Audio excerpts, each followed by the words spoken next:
La vaccination doit se faire de manière claire, transparente, en partageant à chaque étape toutes les informations, ce que nous savons comme ce que nous ne savons pas.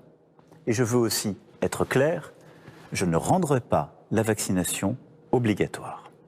Dans un premier temps, pour les personnels soignants et non soignants, des hôpitaux, des cliniques, des maisons de retraite, des établissements pour personnes en situation de handicap, pour tous les professionnels ou bénévoles qui travaillent au contact des personnes âgées ou fragiles, y compris à domicile, la vaccination sera rendue obligatoire sans attendre.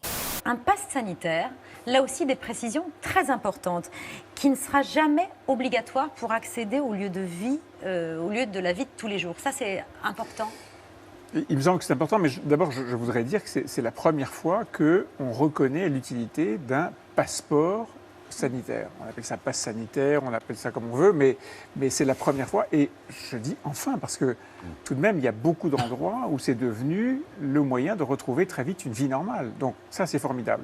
Dès le 21 juillet, le pass sanitaire sera étendu aux lieux de loisirs et de culture. Concrètement, pour tous nos compatriotes de plus de 12 ans, il faudra, pour accéder à un spectacle, un parc d'attractions, un concert ou un festival, avoir été vacciné ou présenter un test négatif récent.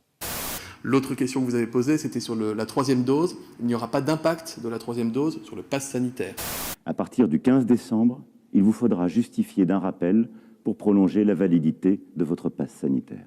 Je considère qu'en France, on est un pays égalitaire, égalitariste. C'est pas un pays dans lequel on va dire si tu es vacciné, tu peux rentrer là, si tu ne l'es pas, tu ne peux pas rentrer là.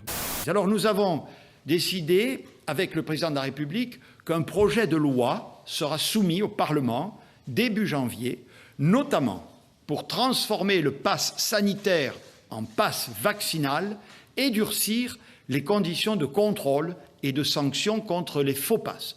Désormais, seule la vaccination sera valable dans le pass. Déjà, c'est 3, ce qui est déjà pas mal. Et puis, on espère que ce sera que 3. Mais s'il y a besoin d'une 4e ou d'une 5e dose, s'il faut refaire des rappels dans 1 an ou dans 6 mois, on le demandera aux Français en responsabilité pour continuer de vous protéger.